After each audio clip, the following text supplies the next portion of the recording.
Hey, this is Amir. I play Aram on The Blacklist, and you are listening to The Blacklist Exposed.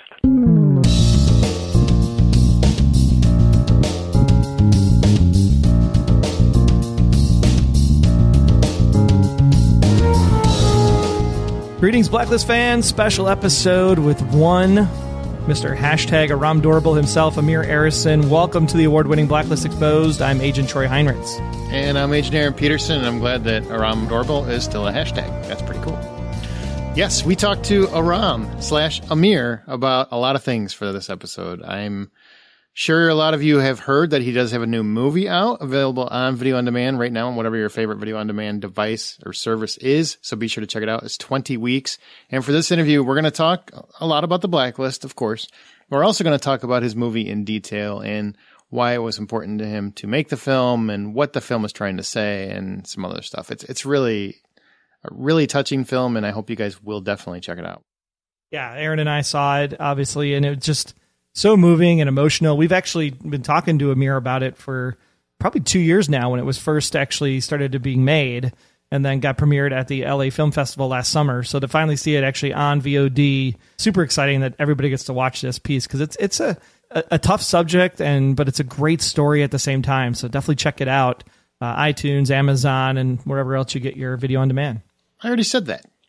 How many times are you going to say it? I said the specific services that I endorse. That's what it is. That you're okay with? I literally grabbed it on iTunes before I left work so that it would be done downloading by the time I got home. That's how excited I was to see it. All right, so what we're going to talk about is The Blacklist. And we have a couple listener questions throughout, as well as we talked to him about the recent events with Samar and him and Liz and their shenanigans and what is to come of The Blacklist. Now, obviously, he's not going to give us any spoilers, but there is some tantalizing, would you call it tantalizing? Tantalizing going on. Oh, yeah. We aren't even going to tell you about it now because it's that good. Let's go ahead and get into it. This is Amir Arison talking about his infamous role as Aram on The Blacklist.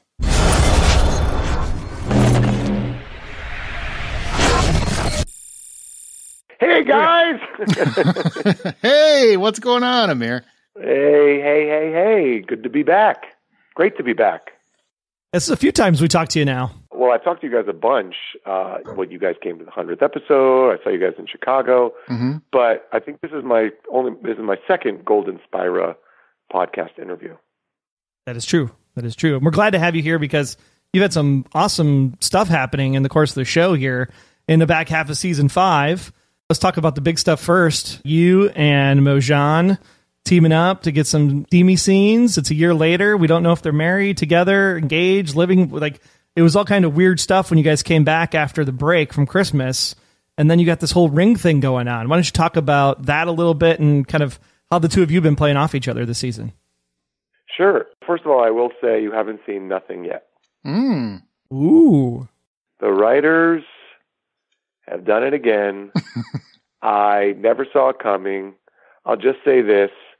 When I read one of the scripts between now and the finale, I read and I was like bawling. Oh. Even more so than when Tom died?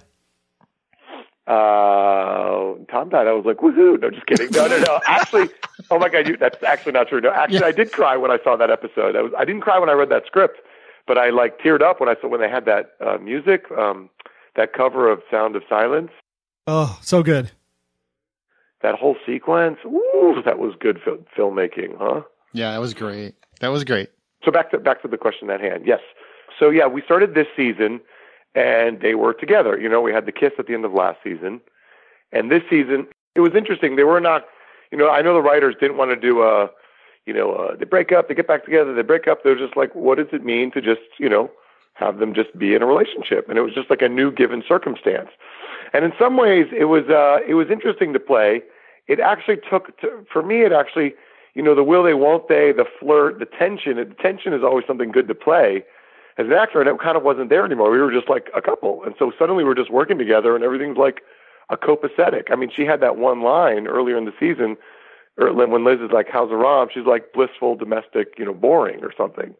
So that was the only clue we had into their private life. And they were just, most of the stuff was, Red, Liz, Tom, Garvey, Blacklisters, and so forth. So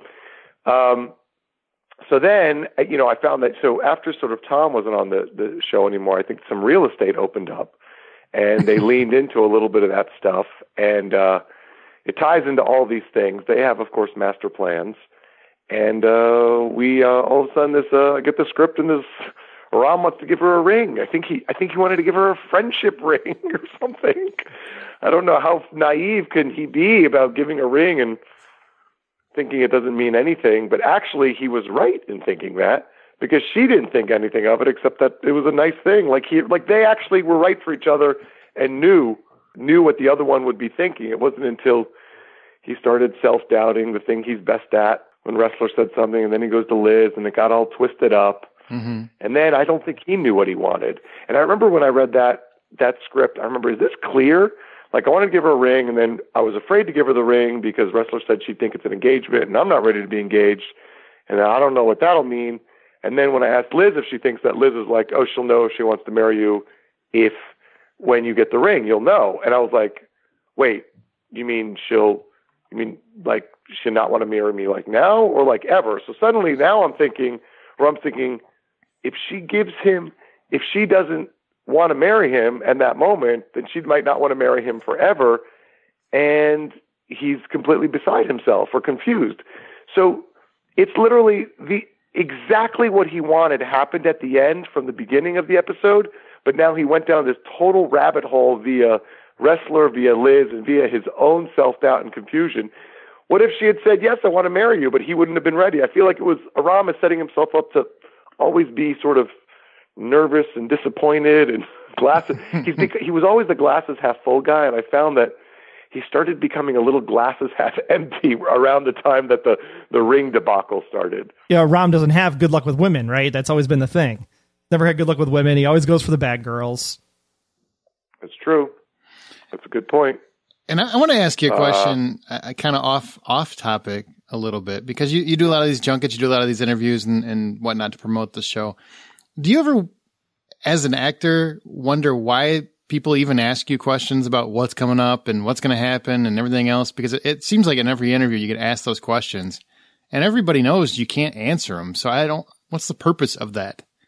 I don't know. I would turn that question around on you. Why do you guys ask those questions? I would never ask that question. That's why I don't understand why people ask, hey, what's going to happen in the finale? Here, let me tell you what happens, and then you don't even have to watch it. I mean, Well, I could conjecture that, I don't know, I'm not the interviewer, but I could conjecture that when they do it, it's like they're speaking on behalf of fans, what fans want to know, and someone's got, it's like, the fans have a voice through you to have a direct line to be like, hey, can you tell us can we squeak out a little something? And also, like, remember when you guys were there at the 100th episode, we were told, like, we can talk about Nathan Lane. There are certain things we can share. There's going to be an upbeat episode. Mm-hmm.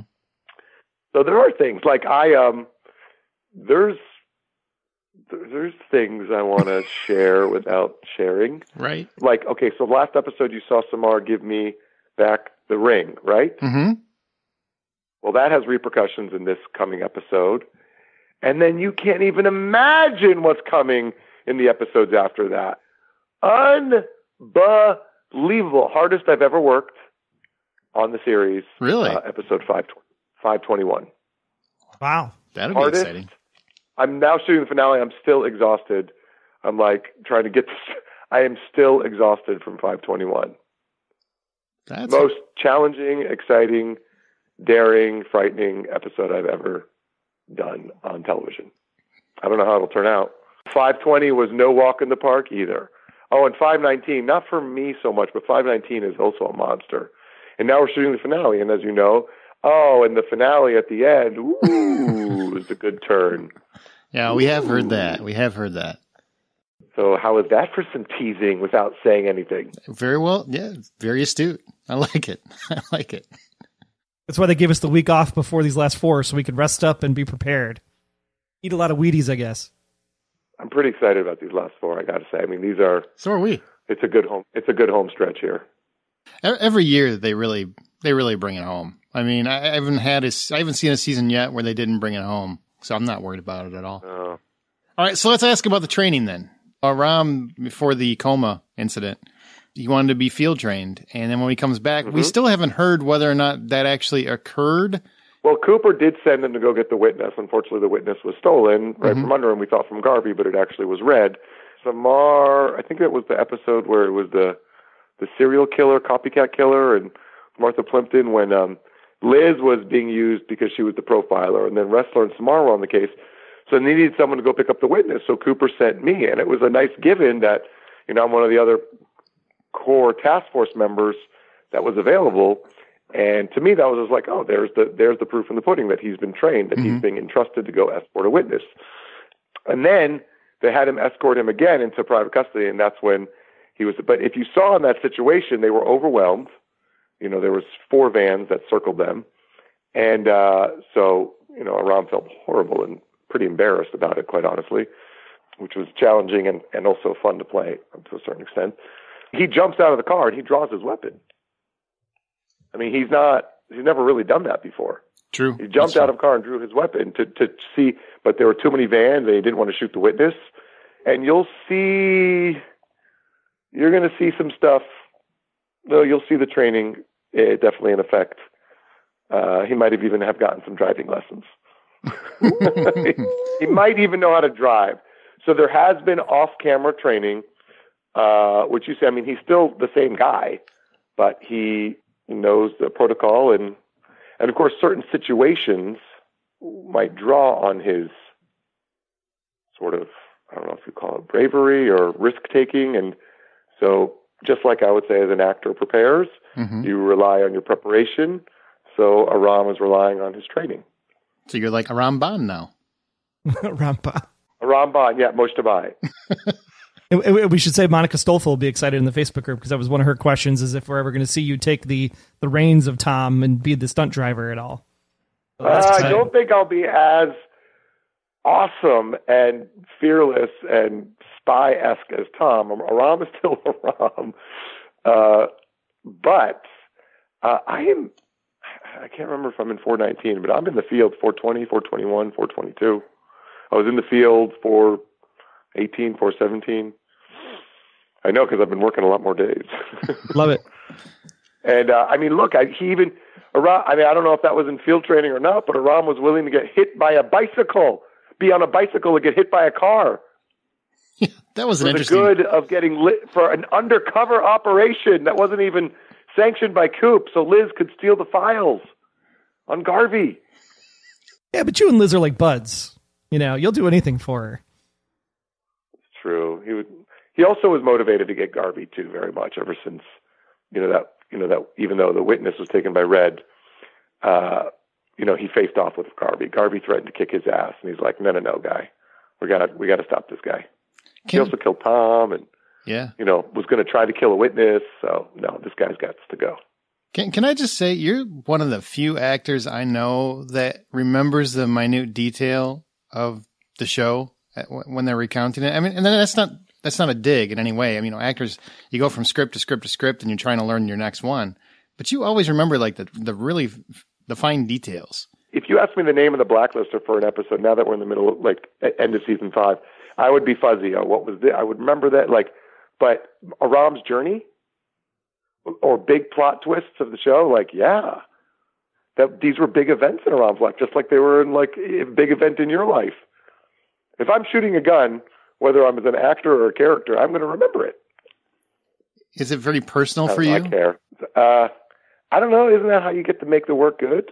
You have to try to kind of, people, sometimes always people say, oh, when you play a role, you've got to go to that role. You've got to go to be Aram. You've got to go. No. The key to acting is not like wearing a mask or lying. The key to acting is like taking off a mask and bringing the role to you, bringing him as close to you. That's when it gets personal and real. And I think there's different strokes for different folks and for different situations and different mediums, different comedies, dramas. But certainly for Blacklist, even if it's run of the mill, solving case, it's act 1 or act 2. It's not act 5 or 6. No one's in severe danger yet. We're just trying to, put together a case here, but people have been killed and this is a serial killer or something. And I'm just solving something or so forth.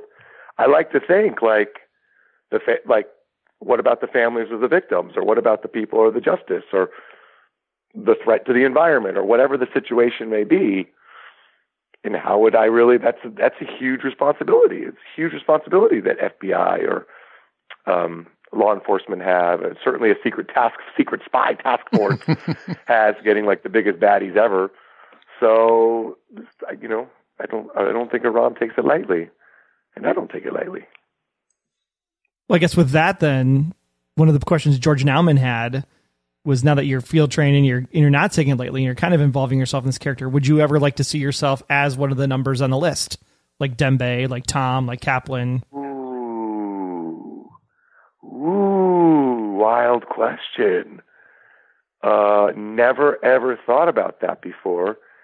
But if I were, I'm sure the writers would come up with something cool. But look, Dembe was on the list, but Dembe was never a bad guy. Mm-hmm. Tom was on the list, and he's kind of like a goodbye, bad guy, good guy, bad guy. He said goodbye. You heard that? It was like a Freudian slip. He said goodbye, good guy, bad guy. I love Ryan, and I do miss him, actually. Oh, I can't say that either. No, okay, no, I can't say that. Well, we got a pilot, right? Yeah, we did. Yep. You got an NBC pilot. He's top-lining a medical drama. He's going to be Meredith Grey for the new NBC Grey's Anatomy. I don't know. What were we saying? Oh, this question about a number. So that's great. And Mr. Kaplan also wasn't a bad guy. She just took a different path than Red for, tried to do what she thought was right, in terms of protecting Red and protecting Liz. It was just in betrayal against his way. Anyway, so they've been given numbers just because they're sort of incredible sort of tech, but they're all sort of, they've all been either spies or worked in the underworld. So I don't quite see Aram, I really don't see Aram, Cooper, or Wrestler really being a number, just because we're such, we're such law enforcement, or at least we're not aware of it. I could see Samar, because she does things very black ops, and she was with Mossad, and she throws guys off buildings, no one's looking, and Liz is obviously, all of her ties are Red, but they're all kind of connected to sort of the underworld, and Aram really isn't, at least at this point. Maybe he has like a twin brother. I could play him when the show officially jumps the shark. Don't do it. Don't do it. I could be his evil, smarter twin brother. Oh no, twins. Twins are where I'd lose it. I just lose it. Yeah, they're the worst. We've got a couple more fan questions. One comes from, I don't know if you've ever heard of this guy, Dave Metzger. He says, longtime fan here. Has it always been difficult being so damn handsome and good at acting, or did you eventually come to peace with it? Thanks, Dave. Let me just share. Dave Metzger is one of our writers, and me and him share a very parallel story. I was a minor player, and he was a writer's assistant. And I then became a recurring character, and he started getting hired to write a lot of Aram's technical stuff, to make sure it was correct. So as the team went to Aram to kind of solve and answer kind of technical things, the writer's room was going to Dave to answer the technical things that Aram would do. So I kind of feel like Dave is the Aram of the writer's room. And he's bearded and wonderfully nerdy and handsome and sweet, and I love the guy. And for the first few seasons, we would even talk to each other and ask what we would think about certain things. And he was one of my first allies, actually, before I knew, what this journey would be. Back to his question. Well, I can say that the reason I play Aram is because I'm super neurotic, and I constantly feel like I can be doing a better job. So, no, I'm not at peace with anything. I'm still stressed out. In terms of handsome, I will say this. My girlfriend says I'm a nice guy because I have a fat kid's heart. And I was a fat kid growing up. So I look in the mirror and all I see are love handles. Oh. Same here, man. I totally sympathize with that. What was that, Dave? Dave, I'm going to get you back. Well, here's a serious one from Marta Bolden. She wants to know, what is the one thing you wish fans could understand about the making of the Blacklist that you can share? It's not glamorous. I mean, you should see, we're on set today, and it's April. It's freezing. We're outside. There's wind blowing. There's sort of like people walking through the shots. Because of the location where we were shooting, the campers were like, a quarter of a mile one direction. Then the catering and the wardrobe truck is a quarter of a mile another direction. They need vans, busing back and forth. Crew members, they need a wardrobe piece running back and forth. Camera, they can't fit inside the van. It is like, just to get a single basic scene in a surveillance van today. Then Diego had to run to the other unit because they were doing an insert unit. So we had to get like a body double to play his shoulder and take an angle from the side when they were doing over the shoulder on my shot. I mean, people have no idea the amount of time and planning and manpower and work it takes to make one moment, much less one scene, much less one episode, much less a season. So I would say there was a stunt that I was involved in episode 521 that took weeks for them to plan, and it's probably going to be 30 seconds on your television. Wow. Weeks and dollars and manpower and risk, and you'll know afterwards. We can talk about it afterwards. We'll tweet about it. You'll know after you'll know which one I'm talking about after 521. Coolest things I've ever done in my life. I took like 1,000 pictures that day, which I can't release right now. That's cool. I'm just glad to hear that Diego's such a method actor with all the running that he's doing. So fits right in. Well played. Well played. Can we get his hair to move yet? Because seriously, it hasn't moved all season. I keep watching it. I watch it like a hawk. That man's hair is just like a statue. Did one of you guys shout out that Aram had a line about that? Oh yeah, that was. I was literally drinking something in that moment, and I snorted, and like all the liquid came out because I was like, "You just totally said that. That was amazing." Yeah, that's all right. Someone asked me if I improv that. You asked me that if I improv that. Yeah, we did, didn't we? Yeah, on Twitter. Yeah, that's right. It was all Metzger. No, I don't know who it was in the writers' room, but it was them. Is there any improv in the show? Not exactly. I do a little bit. Usually, like on the tags of scenes, if there are lighter scenes, or even sometimes heavier scenes. Like what I mean by the tag is like, okay, the scene as written ends. Like if we're on a phone call, let's say Red hangs up on me, and the scene ends, click, and they haven't yelled cut yet. I might be like, hello, Miss Reddington. Okay, if you can hear me. I'll call you right back.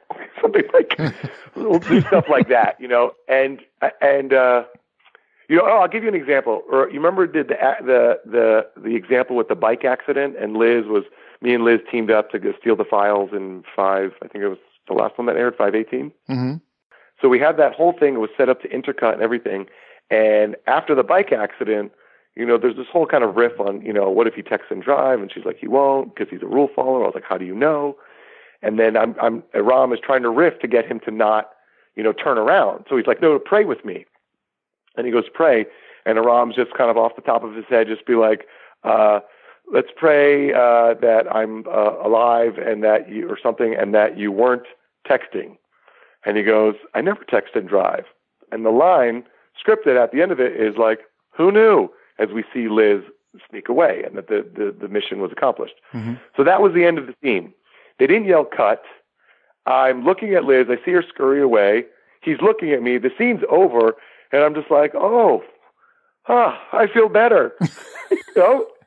And they kept it. I actually kept going. I was like, I feel better. Should we exchange insurance? Actually, I'm going to go. Like all kinds of stuff. And this last time they kept the, I feel better. And you can actually watch. I smile really big because I think I'm kind of laughing that I'm doing the situation we've solved. It's good. I think I'm a little bit laughing at the whole ridiculousness of what I'm saying at that moment. And you can see it. So really only in tags and so forth sometimes. Like I just shot a scene. There was another scene on the phone. I was on the phone with Liz and Wrestler, and we were talking about a case, and I got off the phone with them, and I just kind of kept talking to myself. And that's how the whole role started. I think you guys know that when my first improv was at the end of, it was in Wu Jing, third episode of season 1. I sent Mira and Wrestler, I gave them a location, they went off, and they just ran away, and I just said to myself, thank you, Aram, you're welcome. And they still didn't yell cut, and I started laughing. And they still didn't yell cut, so I was like, go get them, and I'm just like laughing. And I'm like Aram is laughing at himself for talking to himself, but it's really just me laughing at like, I'm just being ridiculous. And they kept it. That's how my whole character started. So every once in a while I do that. But it's depending on time and the tone of the scene, I would say 1 out of 5 times it makes it in. We'll ask you one more from the Blacklist side before we switch to some cool new news that you got going on. Shannon absolutely adores you and Megan together. She loves your scene so far. Any more Amir and Megan working together as Aram and Liz in the back 4? Yeah, that was really fun. It really gets quite lighthearted between us. It's like brotherly, sisterly. I really love those scenes as well. So we were working together at 517, 518. I'm trying to think what happened at 519. There is some things I do with Liz and some other people in the field.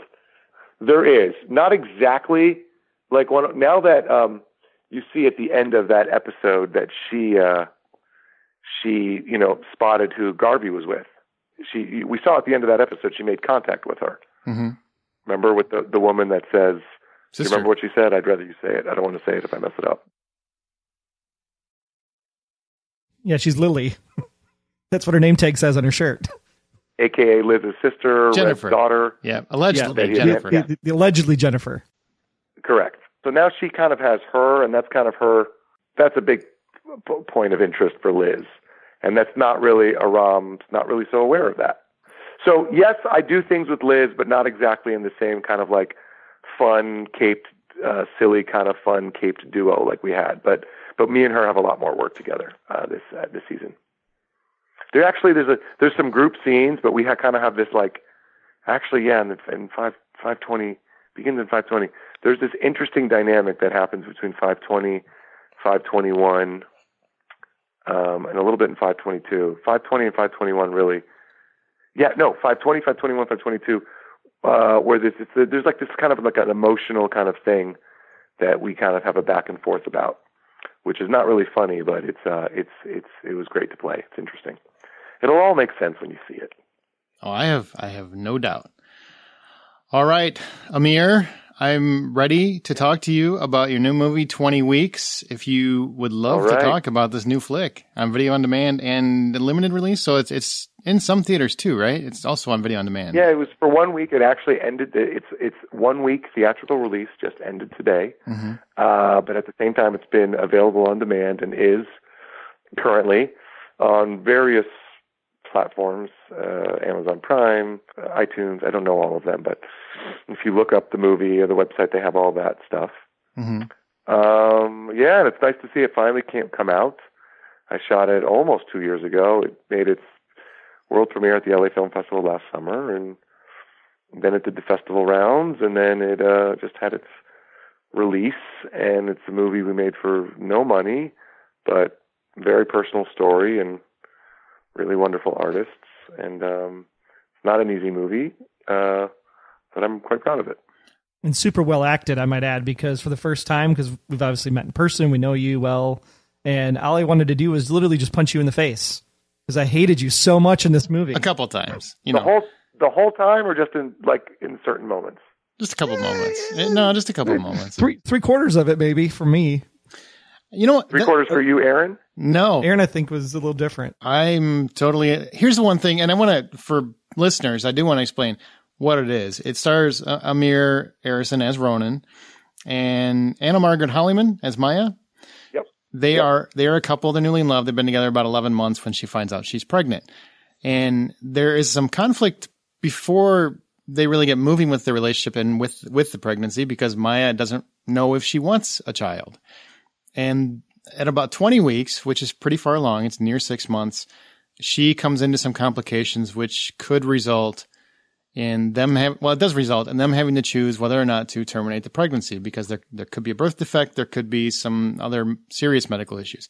So it becomes a question of what do you do in this situation? You have a couple, you have a baby that they could terminate the pregnancy and spare the child possibly a life of hardship, or do you just take your chances and love the child as it is, And there's a lot of questions that come up in the movie, even financial, health insurance. How do we pay for this child? How do we pay for the care of this child? What are we going to do? We don't make that kind of money, as well as the life questions that come up. And so, yeah, that's the movie in a nutshell. So tell. Well, I just want to jump in. Oh, yeah. It's couched in a sort of a medical baby pregnancy, but it's really all about a couple. It's actually not about the baby. The baby is a catalyst for the communication and lack of communication and miscommunication and trying to look out for each other's feelings and sublimating their own feelings. So saying what the other one wants to hear and then doesn't want to hear. And it's like a slow crumble. And with the time jumping back and forth, watching sort of the highs and lows of a relationship, which is sort of very appealing as an actor, to kind of build an entire world with somebody like that. And I also don't think, I've also heard in terms of just because it's about, you mentioned terminate or not to terminate based on the challenges that the fetus, the baby may or may not have and how severe they will be and so forth. I'm very wary to say this word, and the word abortion doesn't appear in the movie, but the movie is not pro-life or pro-choice. It's really about a couple. A lot of pro-life people have found that the movie is pro-life, and a lot of pro-choice people have found that the movie is very pro-choice. It depends on what you bring to it. But that's another reason I didn't think the movie was trying to take any kind of political stance. It was just talking about the personal challenge of facing this dilemma and how it manifests in a couple at this time in their relationship. Lovely writing, too, by Lena Pendekar when she was putting this out. I mean, as watching it, Aaron and I were even having arguments back and forth on text message. It's just like, because I felt like I was more on Maya's side, and Aaron felt like he was more on your side. Well, that's great. That to me is the sign of a good piece of work. Exactly. That's great. And there's scenes I shot where I was like, oh God, Ronan's in the right. And then when I watched the movie, I was like, oh my God, you asshole. And there are other times where I was like, oh my God, she's being annoying. But then at the same time, I'm like, but she has every right to be. I found my allegiances as an audience member shifting once I saw the movie a second or third time. And also, I knew that without giving too much away, his journey is not upward; it's kind of downward. And I really mapped out for a long time with Lena on the phone because it was it's not what happened to her or what happened to her husband, but it's inspired by a lot of events with very different outcomes, very different endings, and very different relationship things. But it was very clear that she was writing from her point of view, and she wrote Maya's point of view very clearly to me on the page. And there were some things he said and did. I was like, originally there was no mention of his family or the financial situations or and she was like, oh, that's really good. And we talked about it. She's like, I'm so happy to have a guy actor that is into it, and that, we almost like workshopped Ronan's role. And at the same time, what it did is it put us on the same page. So when we got to work, we showed up to work, we were like in lockstep. Oh, remember when I talked about that? She's like, remember this? And I was like, oh yeah, right. But really, really wanted to work hard since I know he makes some really hard to stomach decisions, that there was a human emotional logic to get to them, including communication problems. And there's this thing that I had been dealing with in my own life. It's like when you work on taking care of somebody else so much and taking care of somebody else's feelings, after a while, you can begin to start lying to yourself, or what I like to call sublimating yourself. And if you sublimate yourself too long, then you're going to crack. And then it's almost like that's going to be the beginning of passive aggressive. You can become passive aggressive to them or to yourself. It can be very ugly. So one thing I will say is that they both, by the end of the movie, are at their truth, which is somewhere they weren't at for a lot of the movie. I've gotten very esoteric, and I hope I haven't given away the movie. No. You're fine. I really, when Troy and I were debating, because we had different sides and different points of view, and I totally get both of your characters' points of view, honestly. And throughout the movie, that paradigm shifts quite a bit. What I liked most about it is that it feels like they're both people. It doesn't feel like it's a movie. It feels like you're actually watching two real life people that have faults up and down, and they're going through this struggle. And the concept would be very much an internal struggle for me as well, and for various reasons. And I think you guys did a really good job of touching on that. Is that why this movie was so important to you? Because you've been talking about it for a couple of years, and it's finally out. Why was this one so passionate for you? You don't get offered roles like that are completely, and it was really like, Maya's on screen 99% of the time. I'm on screen like 95% of the time. You don't get roles where like almost every frame you're working towards something. That just doesn't happen. Even James and Liz aren't on screen the whole time. It's, spread out over guest stars and blacklisters and task force members. So to get a role like that, and it's that sort of emotionally challenging and rich, and it was on the page it was sort of sexy, and it was sensual, and it was ugly, and it was sweet, and it was funny, and it was awful. I know some people personal in my life that have had, either had to go through miscarriages or things within that realm, and it's. I actually did a play once about a young baby that had passed, and it's something that's actually more common than people realize, but nobody talks about. So this was also an opportunity to kind of explore that. I want to do a rom-com too. I want to have fun and I want to entertain, but the nitty and gritty of being an artist is getting to do something like this where it makes people talk. You go to uncomfortable places. It kind of changed some of the things I thought about. It made me learn a whole lot more about women go through just in pregnancy, much less a problematic pregnancy. So, yeah. Well, the movie's called 20 Weeks. You can check it out at 20weeks-movie.com. We'll also link to it over at the post for this interview with Amir, theblacklistexposed.com. We know you are super busy, and we should probably let you get going because you got a big day tomorrow finishing up season 5 of The Blacklist. So great to have you back. Thank you. Great to be back. Thank you. And we'll talk soon.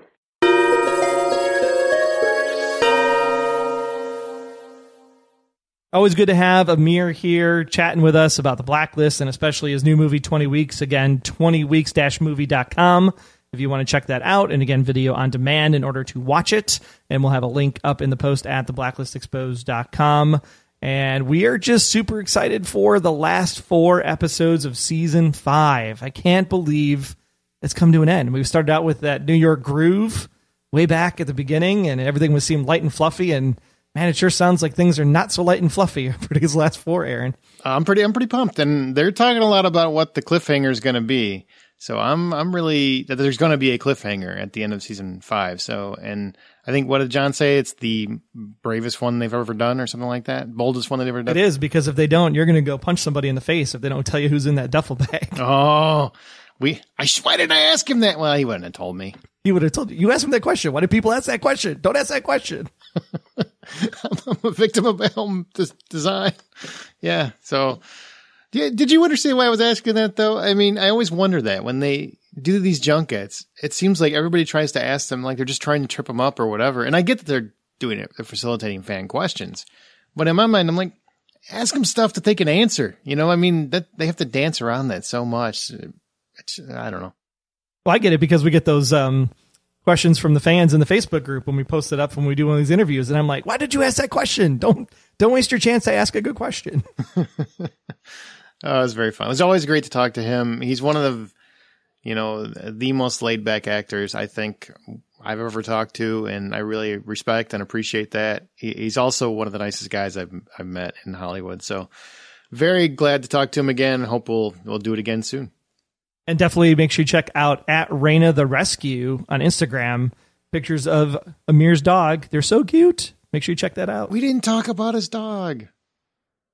Shame on you. Oh, I just plugged it now just to make sure that we got her in. So does the dog have its own Instagram? The dog has its own Instagram. There's even one post out there where Raina had this really cute like black and red flannel scarf thing, and Ryan Eggold was wearing the same black and red flannel shirt. So he like posted up like who wore it better. It's awesome. Definitely check it out at Raina the Rescue. That's pretty funny.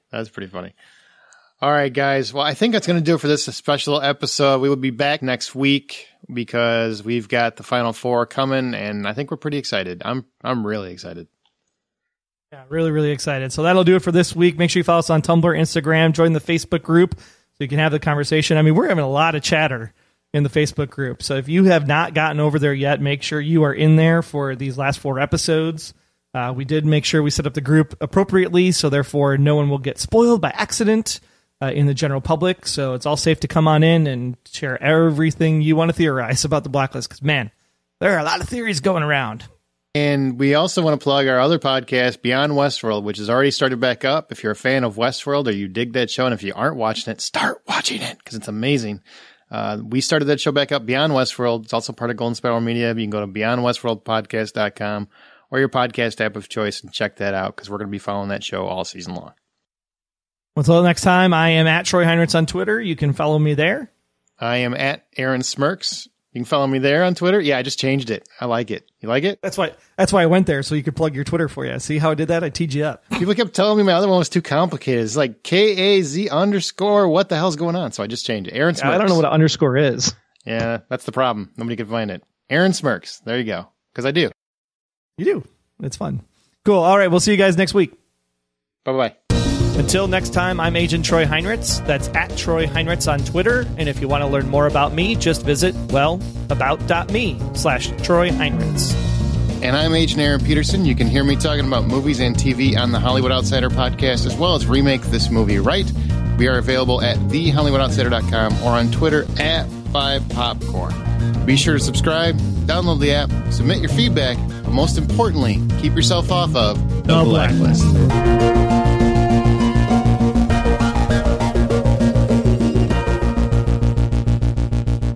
The Blacklist Exposed is a Golden Spiral Media production. Find more of our great podcasts at goldenspiralmedia.com/podcasts.